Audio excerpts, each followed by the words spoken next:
When it comes to what your family eats and drinks, you know your choices matter. You're the expert because you know what fits your life. And getting it right starts with good information. That's why America's beverage companies are sharing more information about our ingredients at goodtoknowfacts.org. No spin, no judgments, just the facts straight from the experts for more than 140 beverage ingredients. Visit goodtoknowfacts.org. You're about to make a trade. Which you do you listen to? Is it get optioning those options? Or let's do a little research. Learn more at finra.org/trade-smart. This is Optimal Work Daily. The 3 Reasons Great Companies Stop Growing, and the Solution, by Christine Comaford of smarttribesinstitute.com. Why do great companies stop growing? Is it a sales or product issue? Does a key market dematerialize? Nope, it's much simpler than that. Business leaders come to me because they want growth, which often involves finding and fixing problems. They want their salespeople to sell more, their engineers to innovate faster and with greater ingenuity, their client care people to better service accounts, and on and on. Hey, who wouldn't want to solve all these problems? Yet these are not the real problems.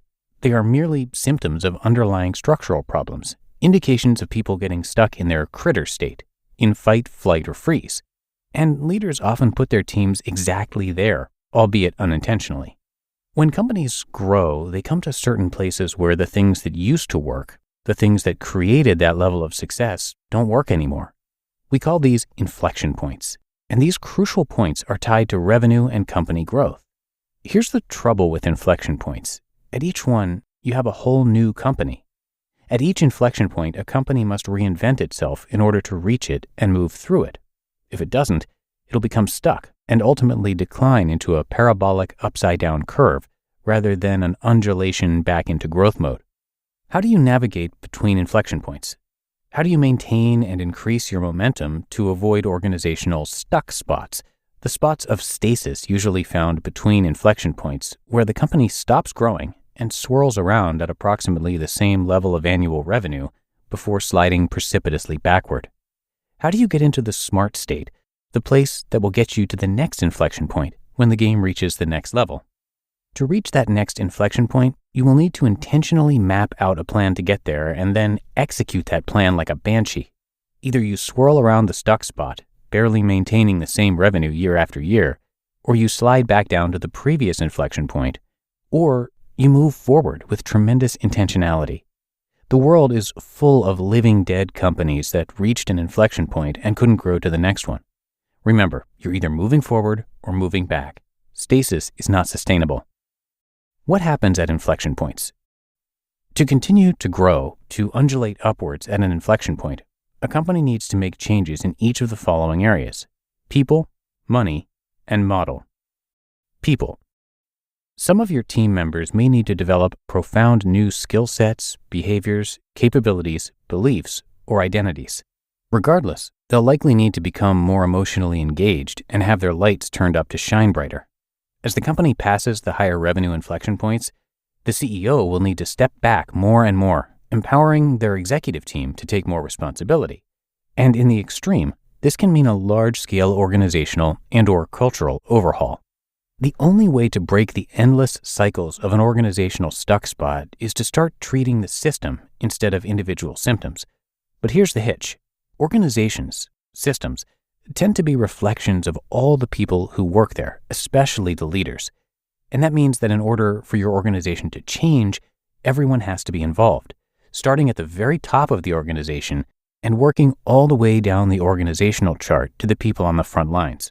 It also means leaders must work on themselves, on their own beliefs and behaviors. Money. At each inflection point, you'll want to ask a number of money-related questions. How is the business funded? Do you need expansion capital? How are departmental budgets created or not? How are costs accounted for? And what is the discipline in reporting? Financial systems must be looked into and explicitly altered to fit the next inflection point. You'll want to look at how efficient your operations are, how streamlined your expenses are, how you track ROI on all projects, internal and external. Looking at sales will be essential too. Does your process of creating and converting new business work well? Are your incentive programs motivating? And are sales commissions tied to profit per sale? What are your sales channels? Both your top and bottom lines must be aligned with your growth goal. To grow to the next inflection point, your systems must be aligned and your funding model must be appropriate. Don't forget strategic partners, industry influencers, and key alliances, as well as liquidity event planning. Outsourcing or sale of non-performing or low-margin business lines need to be considered here too. Model. What's your business model? How will the company grow, organically or via acquisition? As a company grows, core competencies shift. Markets, customers, competitors, environment, distribution channels, and technology evolve, and some opportunities are more leverageable than others. You'll want to consider whether today's product line will be the same as tomorrow's, whether your product path is working, and how you can scale your relationships with clients, strategic alliances, and key influencers. Oh, and how effective is our marketing? You just listened to the post titled "The 3 Reasons Great Companies Stop Growing and the Solution" by Christine Comaford of smarttribesinstitute.com. When did making plans get this complicated?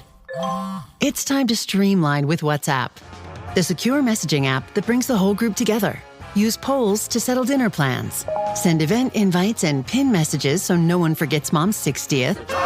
And never miss a meme or milestone. All protected with end-to-end encryption. It's time for WhatsApp. Message privately with everyone. Learn more at whatsapp.com. Hey business owners, we know you know the importance of maximizing every dollar. With the Delta SkyMiles Reserve Business American Express card, you can make your expenses work just as hard as you. From afternoon coffee runs to stocking office supplies and even team dinners, you can earn miles on all your business expenses. Plus, you can earn 125,000 bonus miles for a limited time through October 29th. The Delta SkyMiles Reserve Business Card. If you travel, you know. Minimum spending requirements and terms apply. Offer ends October 29th, 2025. And I want to thank Christine for letting us share her work.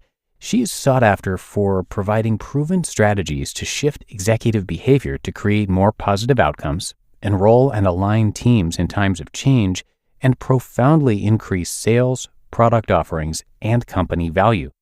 Coaching, consulting, and strategies have created hundreds of millions of dollars in company value and revenue.